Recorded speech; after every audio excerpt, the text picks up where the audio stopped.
What's going on, everybody? It's your boy Jay Rich here to talk some NBA prop plays over on PrizePicks for Monday, March the 6th. We have a smaller slate today, but some decent games. I'm kind of excited for it. So I do have a couple plays for you, some stuff we're going to talk through, but let's dive into it right now. For all the high-flying action, take a step back and relax. It's time to count that money, the NBA props. No look any further. You know what time it is. Presented by PrizePicks, NBA props. Let's count that money, man. All right, so the first play off the bat is one that I don't know if I should take it on PrizePicks. I don't know if it's a core play, but it's one that I'm very intrigued by with Scottie Barnes at 4 assists. It's minus 160 to the under at 4.5 on DraftKings. I think it's kind of mispriced, personally. I don't know why it's this low. The matchup against Denver isn't terrible. It's not the best matchup in the world. But I think it's just a miss. I don't know where the lines makers are doing this, the models, whatever. 4 is just too low for Scottie. He's hit it in three of his last 4 games. He's a guy that can get plenty of assists. If Fred has a slow game, then it could be wheels up for him. Denver, though, against point guards, not good. So it could be a really good game for Fred VanVleet here. I just think 4 is too low. You're probably playing to a push, but I just think 4 is too low. I just think it's too low. I wouldn't take this on PrizePicks, but if you want it at plus 130 on the books, MGM and DK have it last time I checked. I kind of like it. If it hits, I take credit. If it doesn't, you're lost.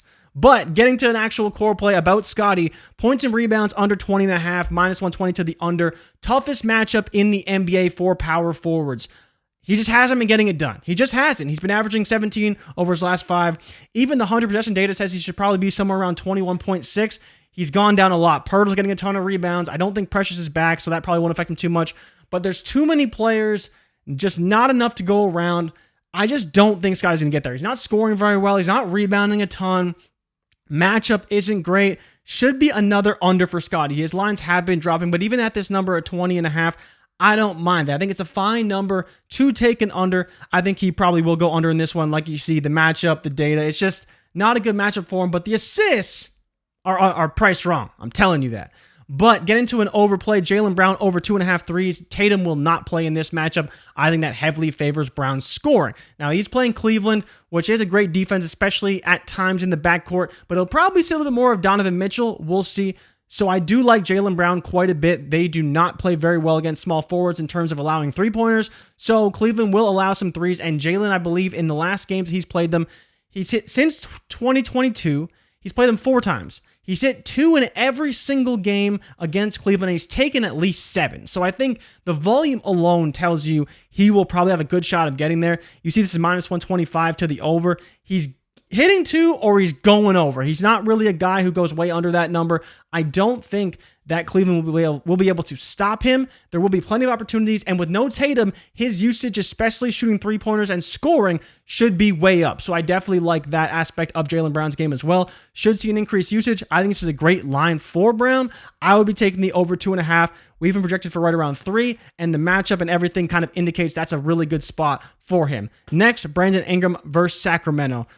This line is a little weird, and I'm not sure which one I like better. I kind of like the points better at 26.5. It is minus 125 to the over. You can see there 26th. Sacramento is 26th in the NBA, allowing points to opposing small forwards. We have him for 28.9, but there's an off chance the assists are really good. Now, the assist number for points and assists is minus 115 to both sides. Hasn't really moved for Ingram and is the slightly higher edge play for me. It's very slight. And if you want to just roll with the points, I don't hate it. He can easily score 30 on Sacramento. They allow a ton of points. But for whatever reason, the assist is the better play, and it's slightly because they allow a lot of assists to opposing small forwards, so there is a bump there for Ingram. You see he's been averaging 31.4, right where his line is. The projection based on the 100 possession data says he should be around 35.7.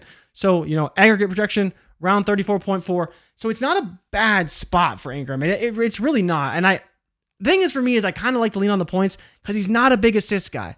So if he has a down assist game, I'm kind of like, that's not good. And you're just taking a juice line for no reason. That's why I think we will roll with the points. And that's what I think I'm going with today. The core plays for today, Jaylen Brown over 2.5 threes, Brandon Ingram over 26.5 points, and Scotty Barnes under points and rebounds at 20.5. I think those are the ones I'm going to go with, but I wanted to show you the Ingram points and assists line because it is the higher edge line. The books do prefer the over for the points, and that's why I'm leaning with the points as well. The matchup is good for both sides. Top 5, regardless of whether it's points and assists or points, but the assist number, we'll see. Ingram could definitely get there. So those are 3 I'm rolling with today. And as always, if you tail, give PrizePicks hell, and if you fail, do not bail. Make sure to drop me a like and subscribe for future content. Scotty Barnes under his points and rebounds, Brandon Ingram over his points, and Jaylen Brown over his 3-pointers. Let's have a day tonight, everybody, and I will see you in the next video. I'm out. Peace.